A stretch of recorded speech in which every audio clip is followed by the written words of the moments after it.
Savez-vous que vous jugez mal le comportement des autres et que cette erreur de jugement est génératrice de conflits sans même que vous en ayez conscience? Dans cette vidéo, je vous donne l'astuce toute simple qui va vous faire éviter 90% des conflits. Je vous donne un exemple qui m'est déjà arrivé plusieurs fois. Je suis à pied, je m'apprête à traverser un passage piéton et là une voiture me grille la priorité. Je pense mais quel abruti, il a eu son permis dans un paquet surprise, il peut pas s'arrêter.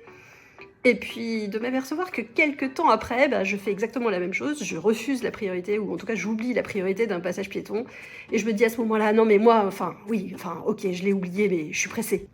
Alors pourquoi on reproche aux autres ce qu'on fait soi-même? Eh bien c'est à cause d'un bug dans notre cerveau qui s'appelle l'erreur fondamentale d'attribution.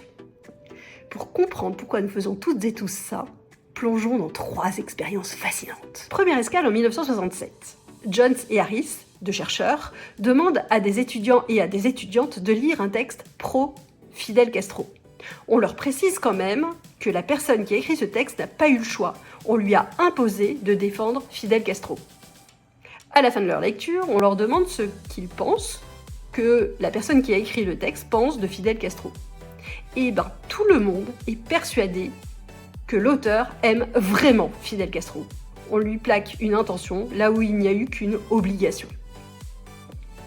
Deuxième expérience, en 1977. Lee Ross, un autre chercheur, propose un jeu façon question pour un champion. Il tire au sort les rôles, une personne doit poser des questions, l'autre doit y répondre. La personne chargée de poser des questions choisit elle-même 10 questions de culture générale, pas trop faciles, mais pas trop difficiles. Et puis ensuite elle les pose à l'autre, et si l'autre ne sait pas la réponse, elle lui donne la réponse. À la fin de l'expérience, on demande à celle à qui on a posé des questions leur niveau de culture générale. Et le plus fou, c'est que les personnes qui répondent se sentent sincèrement moins cultivées que celles qui interrogent. Pourtant, leur rôle a été tiré au hasard.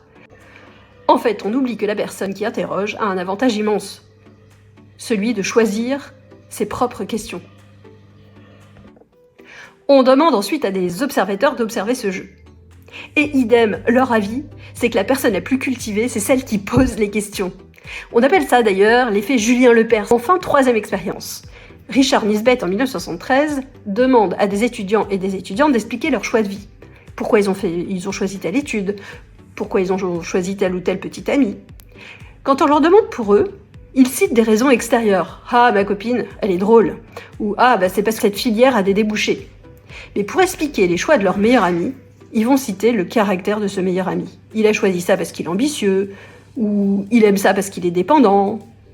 En fait, sa conclusion est simple, c'est une question de regard.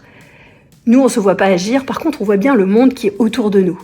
Et donc, ce qui explique les raisons de nos actions, c'est bien le monde autour de nous. En revanche, notre interlocuteur, lui, il est au centre de notre attention. Et donc, on lui attribue toute la responsabilité de ses actions. D'ailleurs, moi, j'ai peur de Jack Nicholson à cause de Shining, parce que je confonds l'acteur et le rôle. En résumé, les actions des autres, on les explique par leur caractère, et nos actions à nous, par le contexte.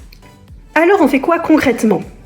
Pour désamorcer ce biais, utilisez la méthode des 3 raisons.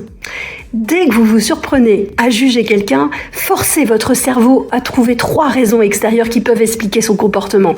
Votre collègue est désagréable, peut-être a-t-elle passé une nuit blanche, peut-être a-t-elle des douleurs dentaires, peut-être a-t-elle une urgence familiale. En fait, essayez toujours de trouver une raison extérieure plutôt que d'attaquer la personnalité de la personne. Souvent vous tomberez plus juste, mais ce qui est sûr, c'est que vous éviterez beaucoup plus de conflits.